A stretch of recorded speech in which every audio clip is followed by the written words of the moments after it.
Again, I'm Dr. Robert Smith. I'm Dean of School of Science and Mathematics. And I'm going to talk to you a little bit about what's going to happen in the fall. How many of you have had children you sent off to college prior to this? Only a couple? Okay. I'm going to talk a little bit about from our perspective, the transition. First, let me get some facts sort of out of it. School of Science and Mathematics, it consists of 7 departments. And again, I don't have a clicker, so I can do this manually. These are appearing on your screen right now. They're biology, chemistry, computer science, earth science, mathematics, nursing, and physics. Now, your son or daughter may be majoring in something that's not on that list. These are the departments. That's sort of how we are organized. Within those departments are all of the programs in which your sons and daughters are enrolled. So, for example, meteorology is not on the list. Meteorology is in the Department of Earth Sciences. Statistics is in the Department of Mathematics, and so on. Respiratory therapy is in the Department of Biology. That's sort of how we're organized, and there's importance to that. The big issue for your sons and daughters is that you're transitioning to college. It's a very, very big transition. The principal component of this is that it's a huge shift of responsibility. Whereas in the secondary school, you know, you go to school all day, you're there all day, you're under supervision all day, you're told what to do, when to do, you know, and most of the responsibility for learning is on the teachers, or at least a very significant share of the responsibility for the learning is on the teachers. It's a very, very different paradigm in college. Students, when they come to college, are nominally adults, and we treat them as adults.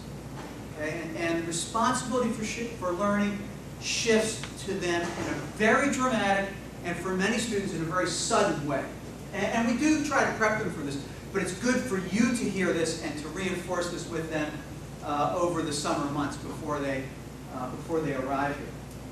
So, in fact, in the college setting, most of the learning they will do takes place outside the classroom. It's not that we're not doing learning activities. Of course we are. But most of the learning is not in the 17 or 18 hours a week or 15 hours a week, whatever it is they're in the classroom.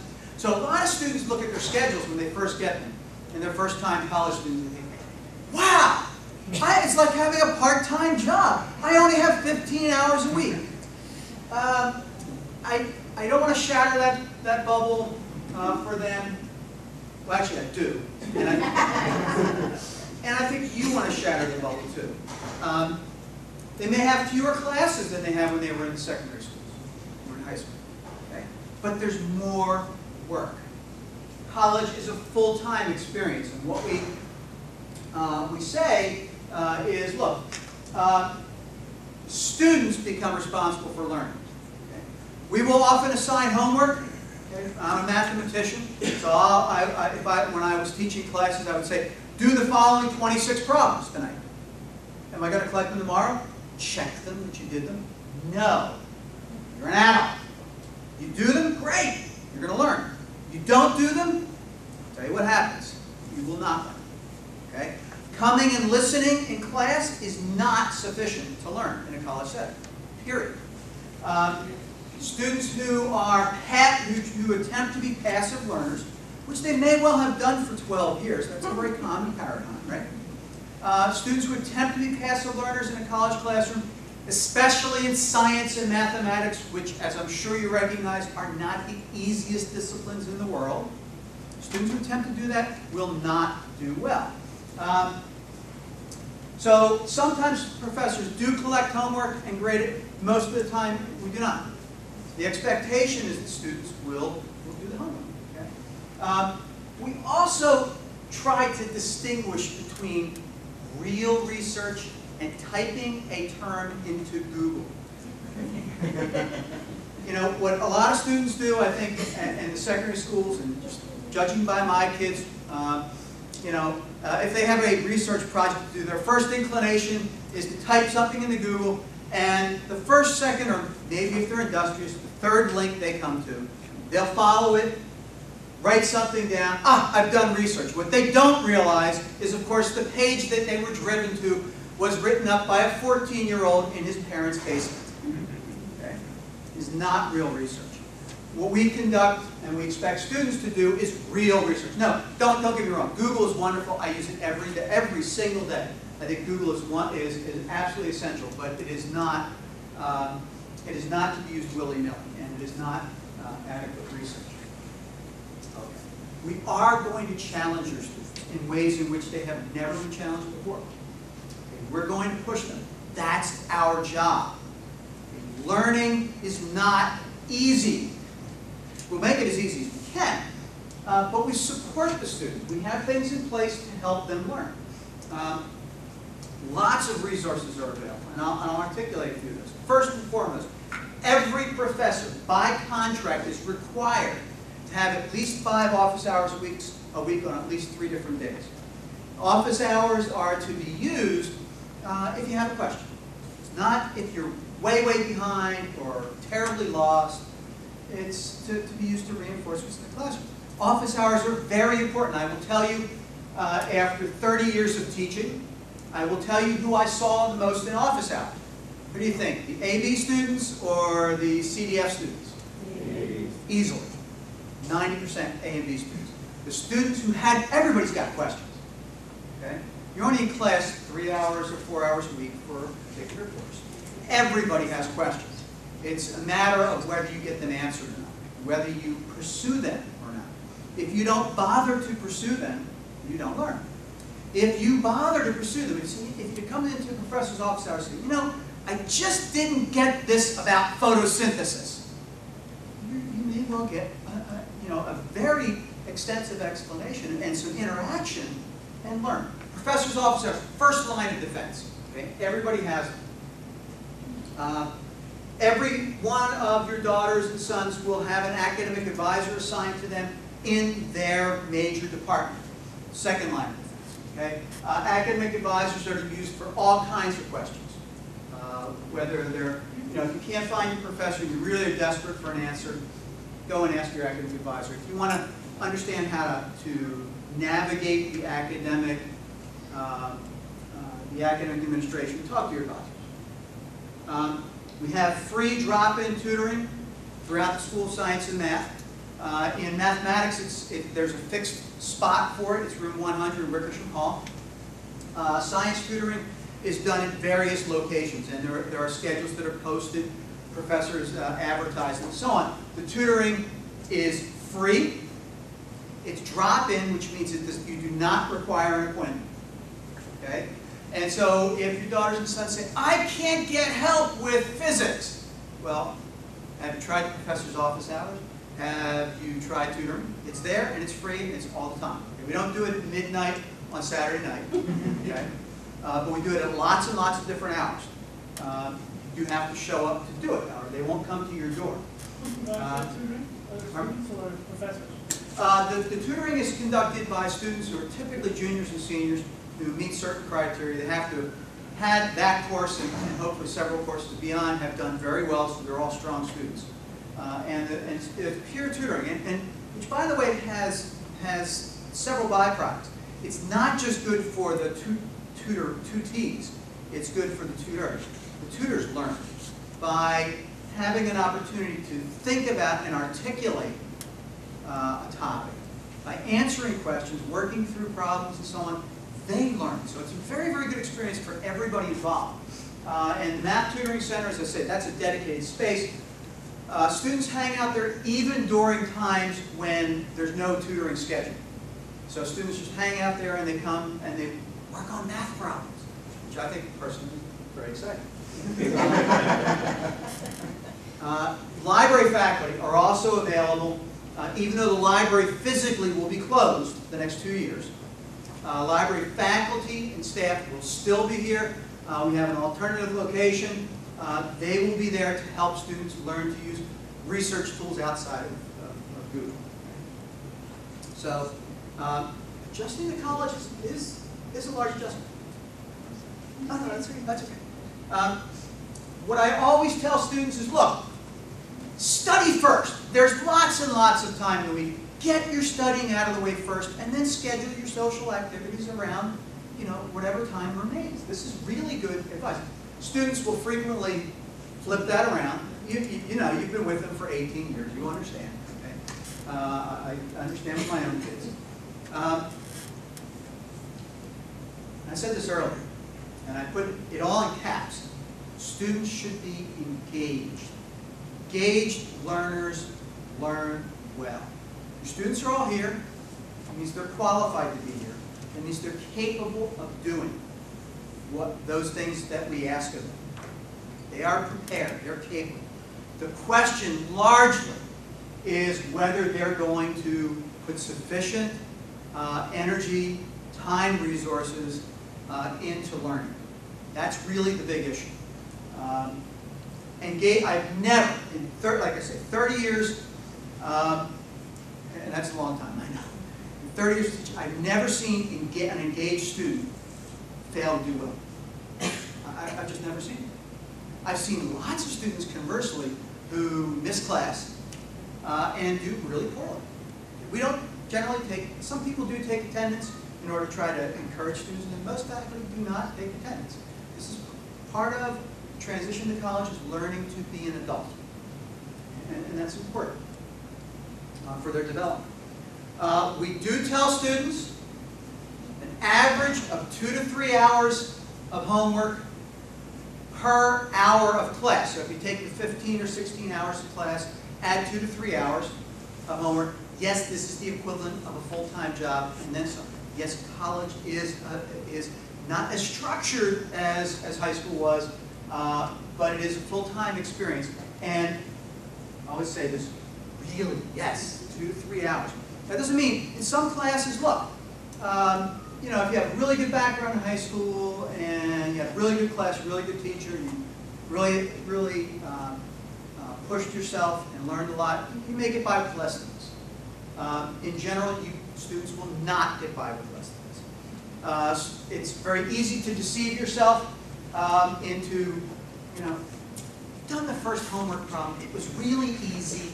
Somebody knocks at your dormitory doors, and you want to go out and do this. Math problems or volleyball. It is really hard to make those decisions. This is part of what it's like learning to be an adult. I mean, to be honest, okay, how many of us would rather go to the beach for the day, or rather go to work for the day? I mean, if you had to make a choice, and really no consequences that you could discern. I mean, I'd go to the beach. It's a nice day, right? Being an adult is realizing that things do have consequences. And going to the beach every day means you're not doing any work, so you're not going to earn any money. And you're not going to study, and you're not going to learn. And that's really important, and a really important message. Students who believe what we tell them, again, do very well. Those who do not sometimes have a shaky start.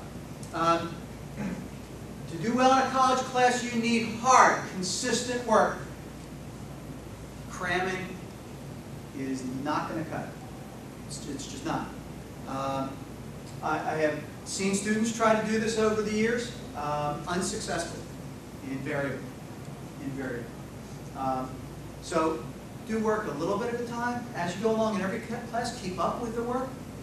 If you have a big project coming up, don't wait until midnight the night before. Get started on it. It's sort of like the way we all conduct our lives, right? And that's important. And students should trust the faculty to give them proper, appropriate advice. We are not telling them, things to try to be mean or to try to get back at them, to pay back. This is payback. I had to work all these problems, and now you have to work all these problems. It's not that. We assign them laboratory exercises and term papers and homework because we have structured these activities because we understand how those connect with learning. Okay? And we're trying to have students construct knowledge. How do you learn something? It's pretty complicated. You have to come at it from this angle and that angle and all kinds of different ways. That's what we're doing. And to the extent that students accept that we're trying to do the right thing for them, they'll be very well served. Other thing is, it's best, and it's a really good message to give your sons and daughters. They should minimize, to the extent possible, their work outside of the classroom during the regular semester. Summer, winter break, whatever, sure, all bets are off. Make them get out of bed in the morning, go to work, do whatever. Okay?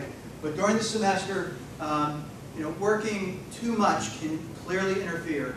And again, sometimes, especially freshmen, will look at this and say, well, I only have 15 hours in class, I could get a 25-hour-a-week job, and I'm still only 40 hours. If you're not doing any homework, yes. And that's an issue. I want to talk a little bit about curriculum so that you have an overview of this. If they're talking about this, you'll hear. Our curriculum consists of 4 basic highlights. Major courses. I don't have to explain it. You know what a major course are, courses in your own particular field. Required related courses, I'll explain those in a moment. General education, and then there's free electives. Big note, important note, some students will not have a course in their major in the first semester.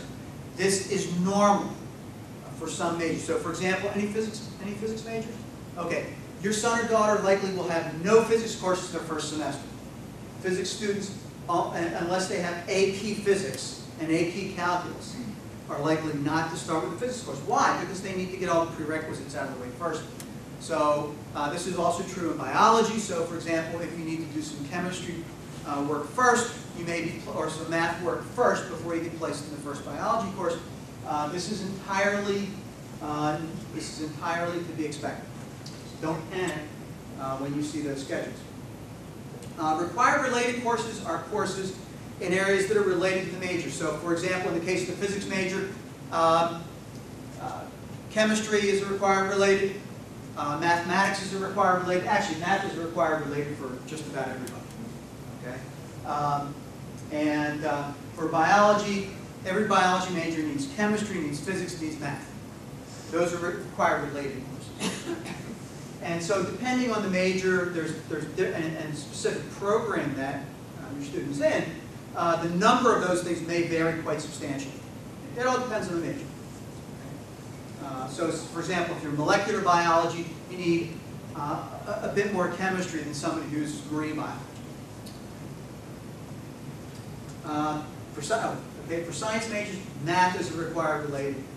It kept me in a job for many, many years, and so I was very happy with that. It's essential information. You can't be a science major of any sort without substantial mathematics. The idea here is that all these things help to give students a very full picture of what the major is about, of what how that major field works. No field works in isolation. 2011. Even in 1971, none of these fields really worked in isolation. They absolutely do not now. Everything's interdisciplinary. And it's important to recognize this, and advisors will make this point. It's very common that some of your required related courses are prerequisite for your major courses. So you have to, students really have to pay attention to get the required related courses out of the way at the appropriate time so that they can get into the next major course that requires organic chemistry as a prerequisite. And we help them with this. Every student will have access to something we call DARS, which is Degree Audit Report System, which is an automated degree audit. So that tells you at every point. Did they talk to you about DARS already? No. Okay. It will tell your student, here are the courses you have had, right? Here are the ones you still need. And so pay attention to those, talk to your advisor, and students will have no problem. We have a substantial general education program in Millersville. It is built around the traditional liberal arts curriculum, with which many of you may be familiar. Every student takes, campus-wide, whatever their major is, takes English composition, speech, and some form of mathematics. That's a common theme, isn't it? It's not just because I'm doing the talk, honestly. And every student takes 3 humanities courses. Every student takes 3 science and math courses, okay?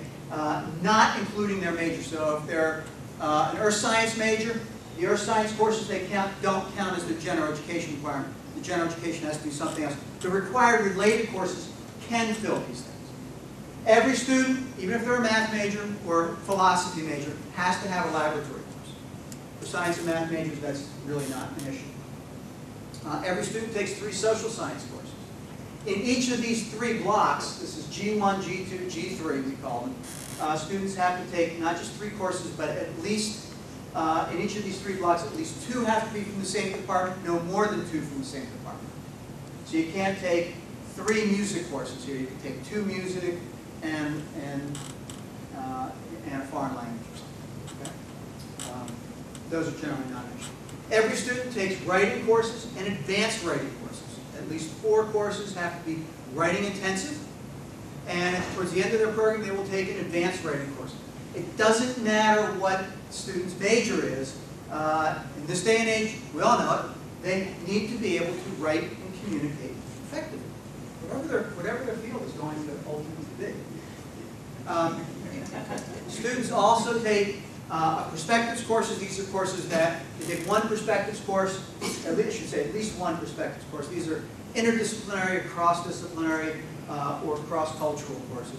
And they take 1 diversity designated course as well as part. And these can all, these, except for the advanced writing, can also be counted in these. So we will tell students, look, watch out for the 2-fers and 3-fers, right? There are some that are 3 for 1. They satisfy a writing, diversity, and social science requirement. Those are really good. Okay? So 3 requirements out of the way with 1 course. It's magic.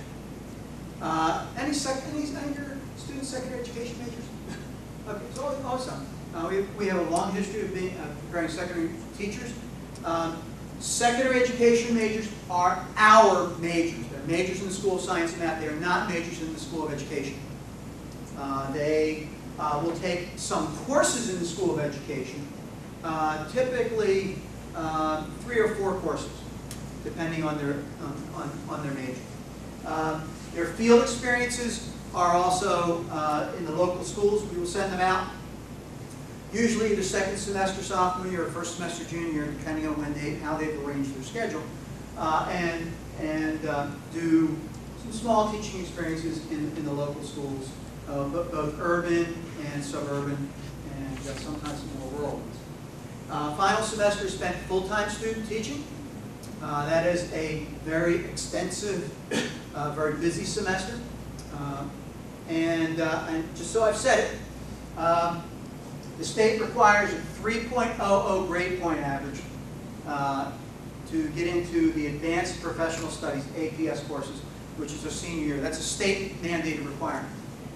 And actually, I'll say this a little, I'll back up a little bit. The requirement got a little murky about a year ago when the state said, the state realized that they had really overshot. 3.0 was a really bad idea. And some of us said that about 8 years ago when they were considering installing this requirement. But, you know, like a lot of other requirements that are put in place by politicians, they want headlines, not necessarily sensible policy. The feeling was that we were certifying too many teachers at the time, so we'll raise the standards. Okay, we were certifying too many teachers as a group. We were not certifying enough science and math teachers. So what happens when you make it harder to get certified and you didn't already have an adequate supply? You choke off the supply further. And they realized that after it took them 5 or 6 years of us telling them that. So they've now walked away and said, well, okay, if you don't have a 3.0, but you do score 1 standard deviation above the minimum on the praxis exams, which are required for student teaching, then we'll let you get just a 2.95. And if you score 2 standard deviations above, then we'll let you get by with 2. So again, it made it very, very murky. The short answer is, tell your students they need a B average, okay, except under some extenuating circumstances. That's a high standard, but it is what it is. It's required by the Commonwealth of Pennsylvania. I'll mention math placement testing. Some of your students are probably doing it right now. This will determine the first math class that they take. It's very, very important. It also determines the first chemistry class the students take. To some extent, it determines the first biology class. Placements may seem kind of low.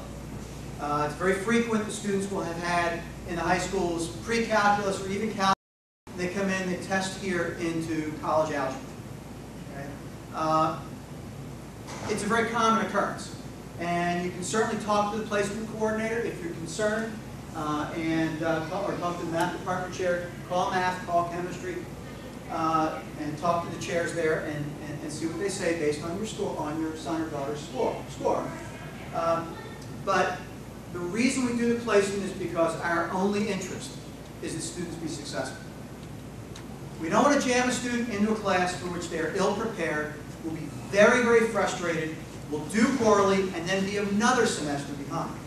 We want them to go into a class and have a fair chance of getting an A grade or a B grade.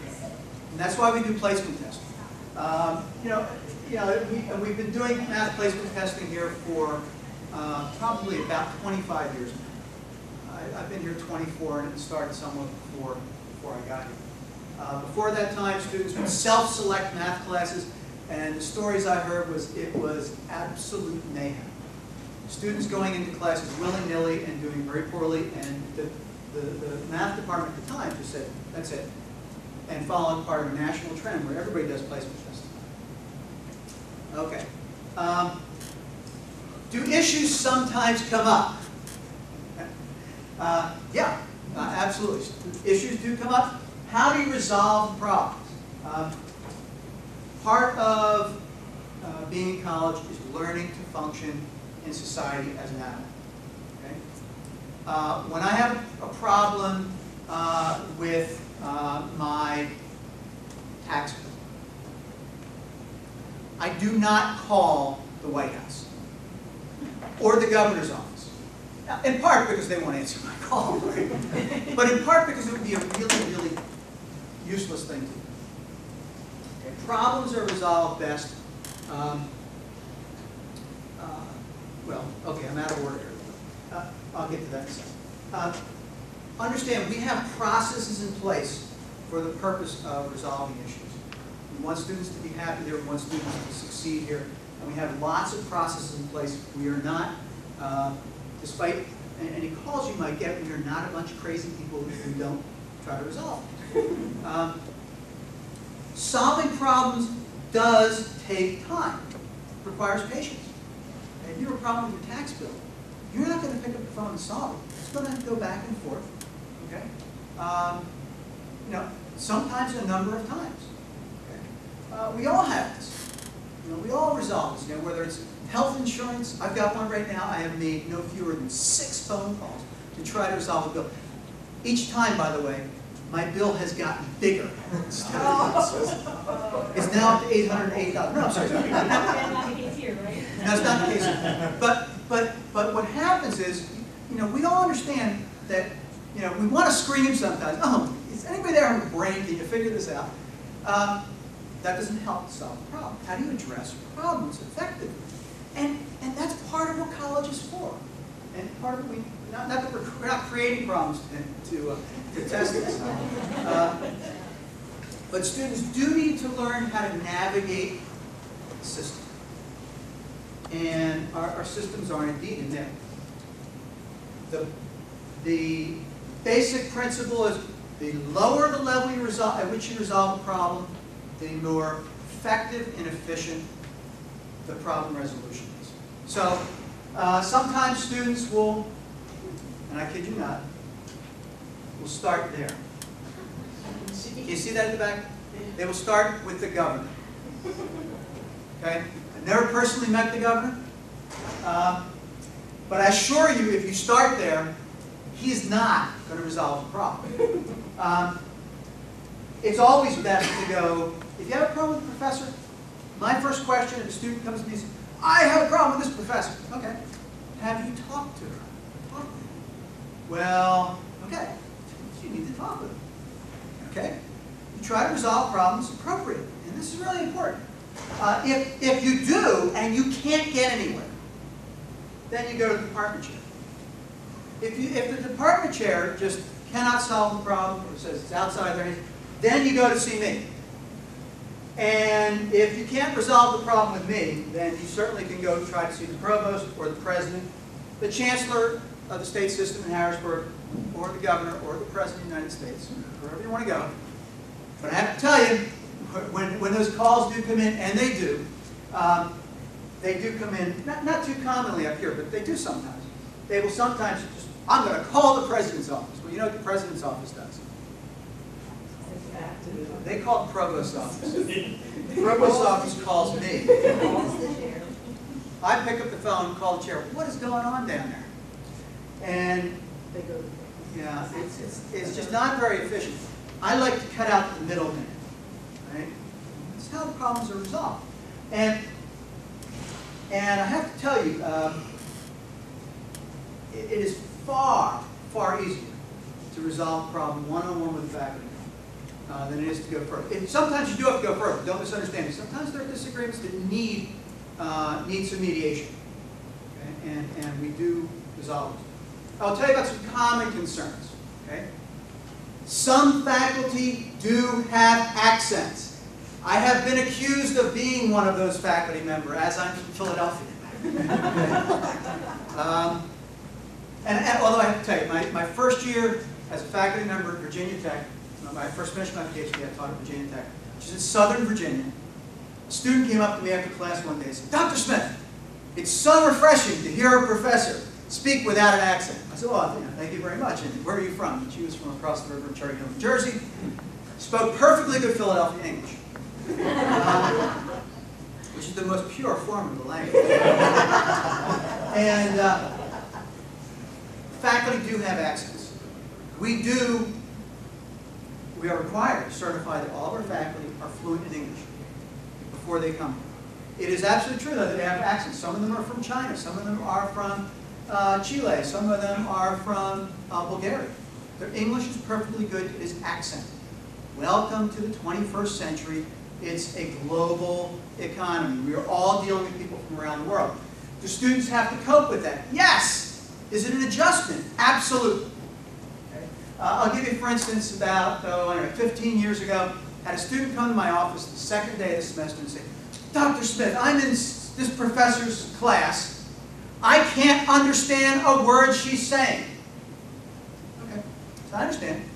Her English is fluent. I've known her for years. She is from South America, and she has an accent. Her English is fluent. I'll tell you what. I'm not going to get you out of class. You stay in that class for a week. If after a week you have a problem, you come back to see me, and I will get you another class. Well, you know the end of the story, right? I didn't see her at the end of the week. I didn't see her again until November. It was time to register for classes for the following semester. And you know what the rest of the story is? She wanted to. Oh, Dr. Smith, I know who I want for the next course. It's not uncommon. So, we'll tell you too, students frequently change majors. Okay, this is not uncommon. Does it cause parents some heartburn? Absolutely. My own daughter changed her major when she was at the end of her freshman year, beginning of her sophomore year, something like that. What? What are you changing? It's very common. I've seen estimates like 65% of students nationally change their major at least once. It's very, very common. It's not a failure on your part, on their part, on our part, on anybody's part.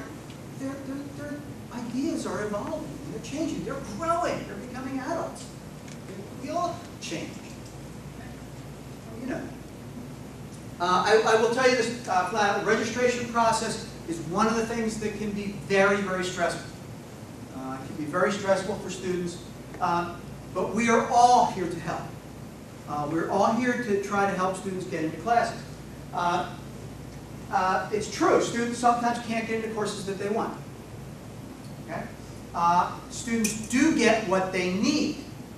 And I want to be clear about that distinction. And further, students don't always recognize why they need a particular class. Sometimes, you know, they need a class because it's necessary as a required related to get into the next class in their major or whatever. I will tell you flat out, you all saw, if you're from Pennsylvania, most of you are probably, anybody from not Pennsylvania? Okay, where are you from? Okay, you read the Philadelphia papers, news from Philadelphia, Pennsylvania? Okay. Okay. Well, in Pennsylvania, we passed the budget. We did pass a budget on June 30th that reduced, and this sounds familiar from New Jersey because they did the same thing, reduced expenditures to higher education, to the state system of higher education by 18%. That's an immense amount of money. Tuition did go up 7.5%. That's a very, very large increase. But that did not even begin to make up for the 18% that we lost, to be honest. Our response to that is, and my job, in part, is to make sure that I'm offering all the classes we need, but I am not offering 10 half-full sections, right? And I'm not being responsible to the taxpayers of Pennsylvania or to you as parents who are paying tuition if I'm offering a lot of half-full sections. So I am absolutely responsible for ensuring both of those things. What that means, I will tell you, is when we're putting out schedules, and in October and November we're going to be building schedules for fall next year. Spring schedules are already made now. I will sit down with every department chair and say, okay, here's the enrollment history over the last couple of years for physical chemistry. Looks to me, based on your enrollments, you're going to need one lecture and 2 lab sections in this. And they may say, well, I want 3 lab sections. Well, your enrollments don't seem to support that. You can have 2. Okay?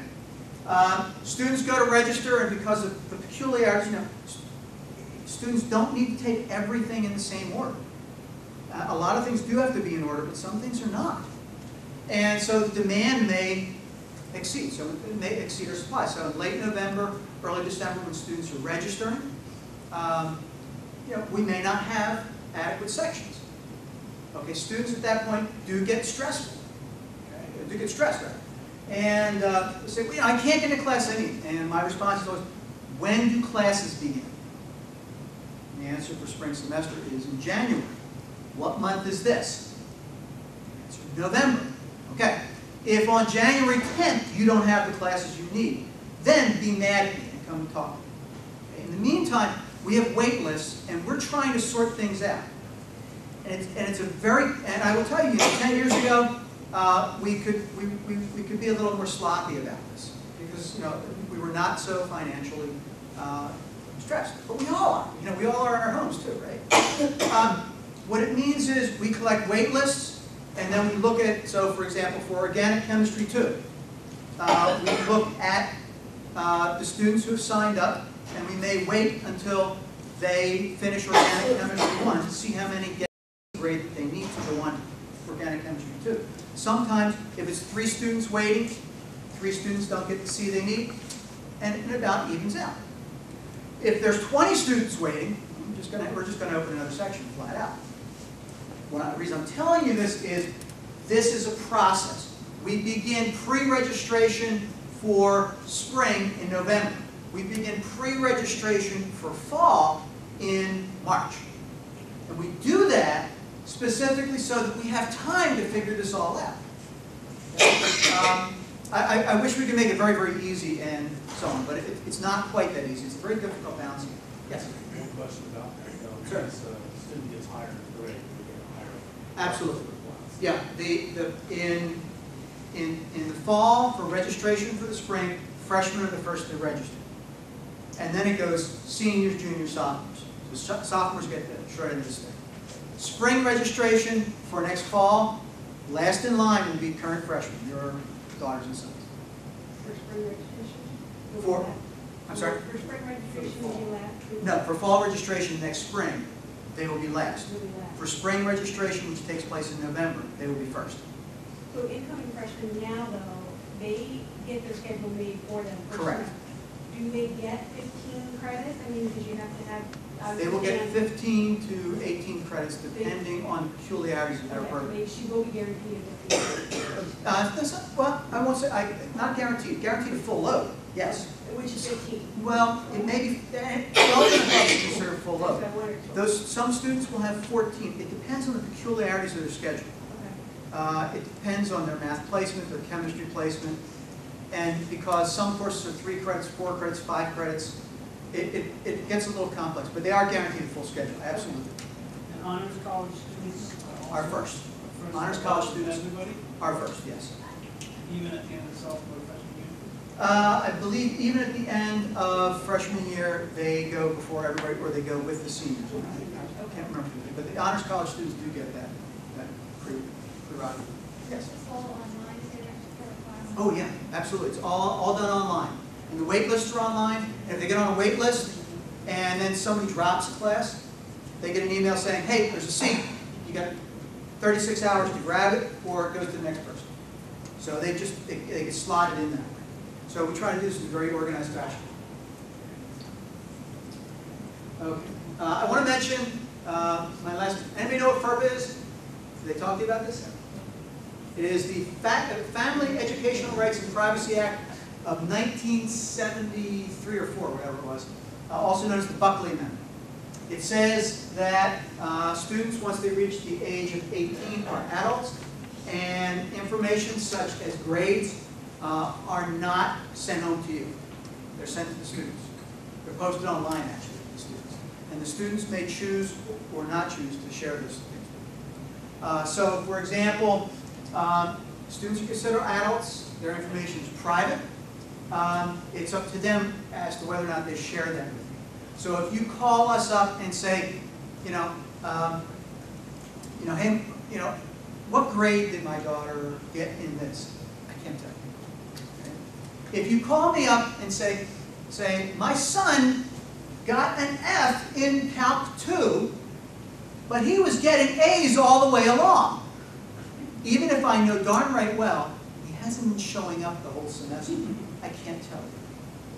That's federal law, and I'm really sorry for it. In the old days, when I taught at the University of Delaware, taught at Virginia Tech when I was a little younger than I am now, we posted grades by Social Security number. We're not allowed to do that. You did that too. Yeah. Not allowed to do that anymore. Okay. I actually one time at Virginia Tech, just a little aside, I had them posted on my door, and I'm sitting in my office, and I see this guy come up. He's looking at the grades, and I look at him, and I don't know, who is this guy? I said, can I help you? He said, no, I'm just looking at your grades. You are my student. So whose grades are you looking at? He just wanted to see for the next semester whether he wanted to take me or not. Based on the grades. By the way. Was it a nice spell sheet for her? Oh, no. And the answer was he did not want to take me. And I did not want him to take it. If he was that concerned about the grades, we want students to be concerned about grades, but from the perspective of, I will do what it takes to get a good grade, not I want the easiest path to a good grade. So if you call up and say, how's your student doing, we can't discuss this. Okay, it's unfortunate. There are circumstances under which we can do that. You have to have your students sign a form. For example, we've had autistic students, students with special needs, who really need that kind of support. We have been able to make arrangements for them. That is, if they sign a letter giving us permission to do so, I believe the registrar actually has a form, then we are permitted to do so. Otherwise, if you call up and say, has my student been attending class? I don't know. Sometimes they might not want you to know. I don't know. It is a challenge, but it's federal law, and we're stuck with it. We're not going to change it. It's long-standing, settled federal law, and but it typically does not do the way it boils down to then your relationship with your son-in-law. That's what governs. So at that point, I'll just throw the floor open to questions on anything I talked about or anything at all that I didn't talk about. Yes. My daughter is in the honors college and has not received schedules yet because other people have received schedules. Is there? They're still building schedules. What major is she? Biology. Okay, biology is one of the ones they're still building schedules for. And the reason is because we are waiting for some math placement results to shift the final number of students around. So most of the biology schedules, I don't believe that they're released yet. And I just talked to the registrar about it yesterday. And I was told that she has plans based on classes in that she does not. She's exempt from both those assessments. because she's transferring in College-based classes. college. Calculus and like. Okay, then if she's transferring in calculus, she will not be taking that class. But it is a transferable calculus course. Right, okay, and I make that distinction because there's calculus and then there's calculus. If it's business calculus, then that's not the same as the requirement that she would have in biology. At the beginning part of your presentation about the students accepting responsibility, will they have that speech during orientation or? I think repeatedly. Okay. It was a good inspirational speech and I enjoyed it, but I'm not the target audience for it. And it doesn't get, I often say it, but I won't.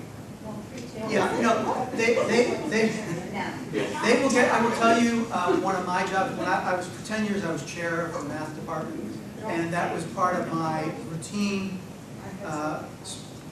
speech. I tried not to use the word speak, but it was with students especially. But it was part of my routine presentation every fall to freshmen. The other part of my presentation to freshmen in math, and we can pass this on if you wish, if they're starting in Calc 1 or below, tell them to please forget everything they've ever learned about calculus.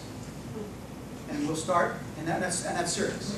And we will start, and we'll do it carefully, we'll do it right. Because students who have had superficial understanding, some of the words sound familiar, and the first problem's really easy, and they don't bother to do the second or third or fifth or 21st problems. That's where the issue is.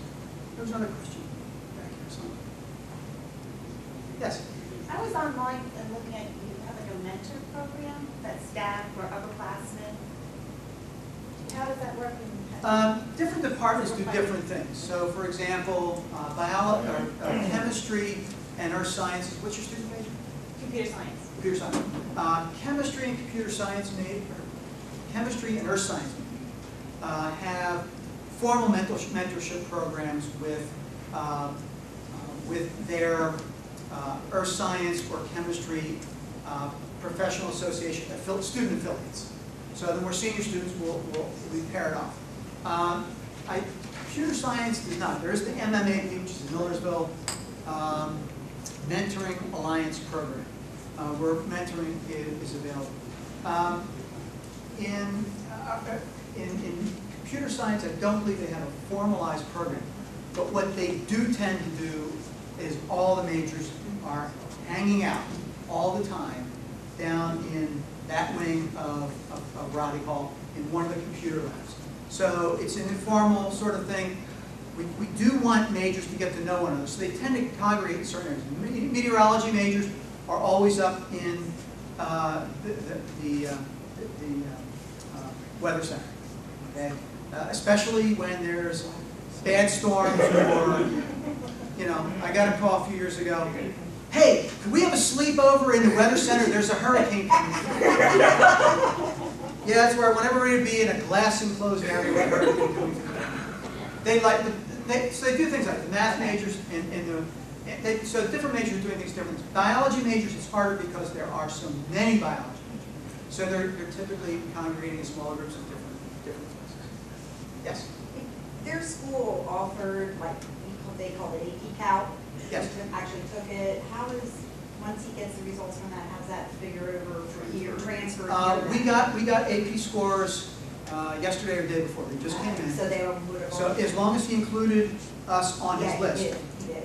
we will have gotten the score. If it's a 4 or 5 on the AB, or 3, 4, or 5 on the BC, there's two different AP Calc exams, he will be getting a letter with an offer of credit. So we say basically in the letter, if you want to accept credit for this, fill this out and send it back in. If you don't, just let us know that you don't want to accept credit. Some years it runs as high as 50% of students who earn credit do not want to go on. One point I should have made earlier maybe is college is a lot of things. One thing it is not is a race. And I know, you know, I have a rising junior in college, and I have a son who's a rising junior in high school, and you know, all my kids to be ahead of everybody, and we all do because we're all very competitive. It's part of our American culture. College is not a race. And to get pushed ahead, especially in something like calculus, If you're not prepared, if you're confident and you've done well in an AP test, absolutely. If there's any lack of confidence, don't do it. Not a race. My daughter had a 4 on the AP Calc exam, and maybe I'm violating FERPA, I don't know. No, I'm her father, I'm allowed to say that. My daughter had a 4 on the AP Calculus exam when she was after her junior year. And for her senior year, she wanted to come here and take Calc 2. I told her, you can come here, but I won't let you into Calc. Normally we would let students with a 4 go into Calc 2. I told her I would not let her take Calc 2. Or I'd let her take Calc 1. And she did that, and she did well. I think she would have had a disaster if she had gone into Calc 2. Mostly because I knew some of what she knew. And so it's not a race. And again, the worst thing we can do to a student, absolute worst thing, push them ahead, unprepared, and have them have a disaster. Because you know how your students react. They turn and say, okay, not for me. And that may be a bad, premature decision. When we accept the credit or don't accept the credit, we accept the credit, does it have to go to like an AP Calc or a Calc slot, or could it go into like an elective slot, or how can you? Yeah, there's only one way to do it. If you accept credit, then we'll give you credit for Math 161, which is Calculus 1. For some students, an attractive alternative is, if they're somewhere in between, have them take honors Calc 1. Maybe a little bit above Calc 1. I taught that for probably a dozen years. I never had a board student once, and most of them had AP Calculus. I think he plays this, he started in Cal. We started in Calc 1. Okay. So. Well, So then so you then would we want would- to accept it then. We did not accept it. If he doesn't accept it, he'll just stay in regular Calc, or maybe go into to honors Calc.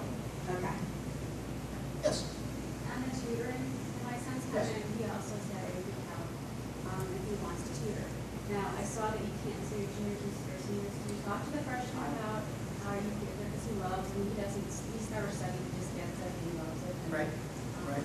So how do you, for an incoming student, what would you we- tell them about tutoring? Well, we tell them, hang on until you've established a track record. Having a track record in high school doesn't mean anything.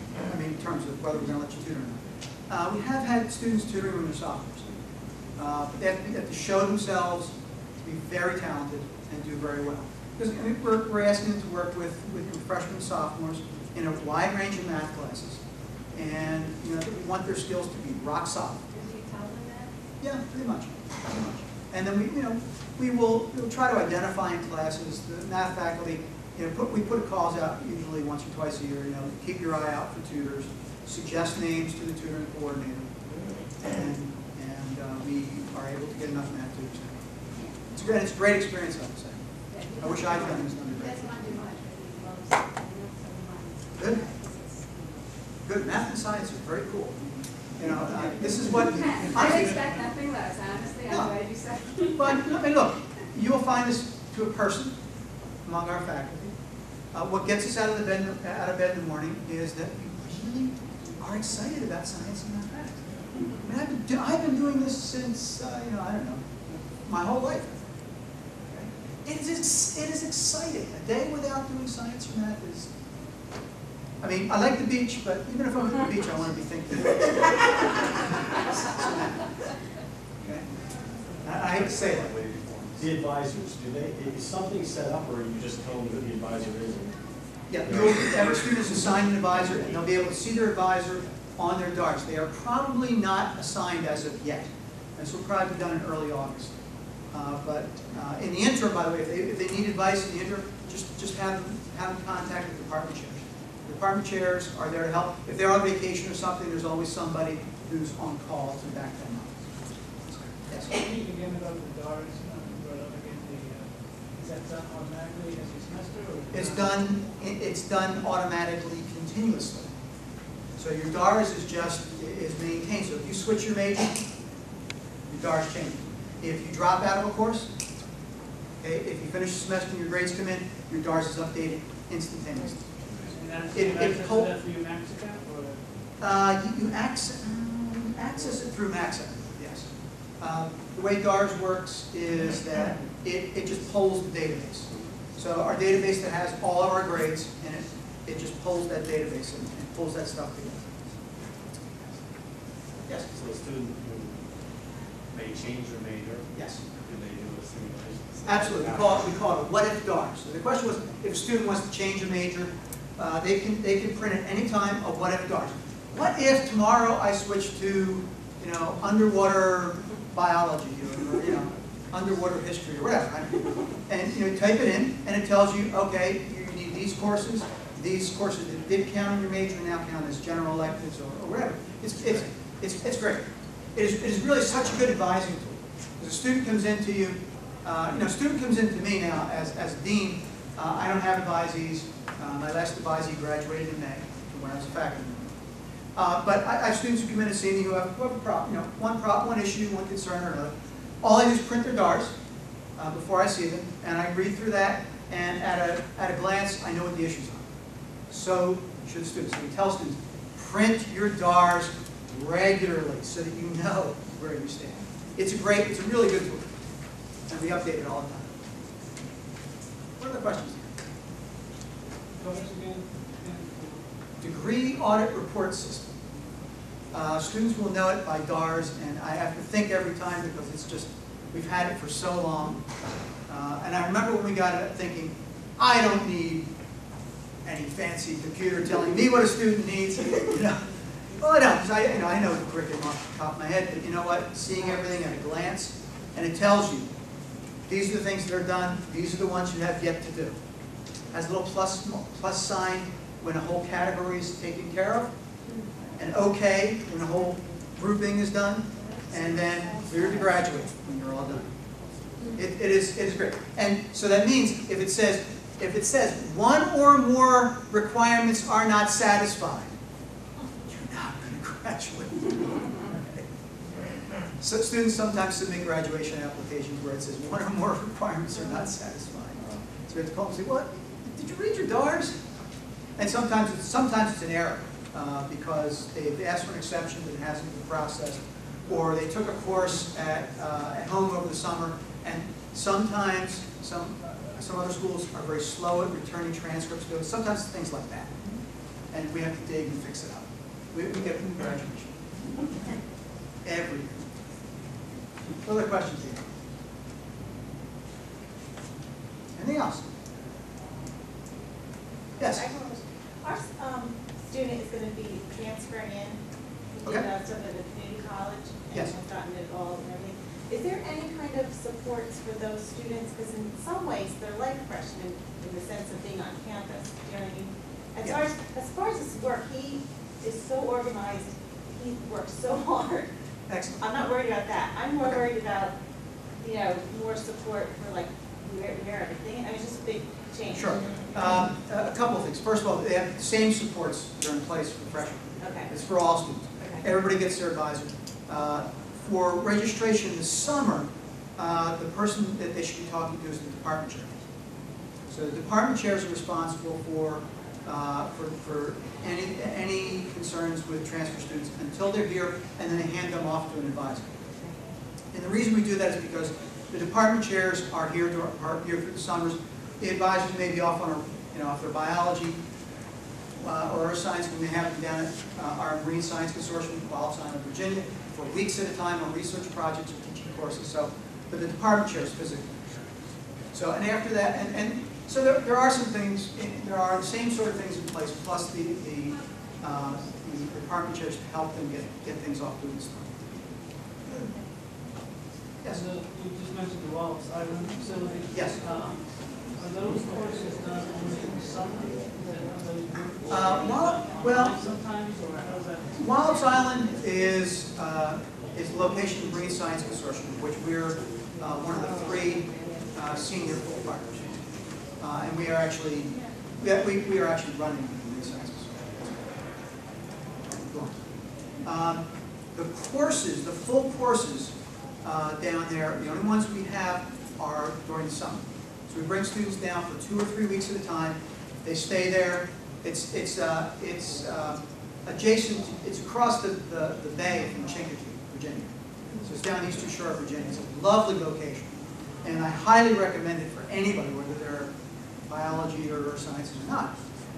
However, We also bring students down there for a weekend or for a day during the academic year, depending on the courses. So if they have a course in marine biology, say, we may well take them for a weekend down there, take a couple of vans and go down there and go out in the salt marshes, or go out on one of the boats, sometimes go out in the ocean. We have a, I don't know how many foot boat, it's a big ocean-going vessel, research vessel, the Parker, that goes out in the ocean. So we do things like that.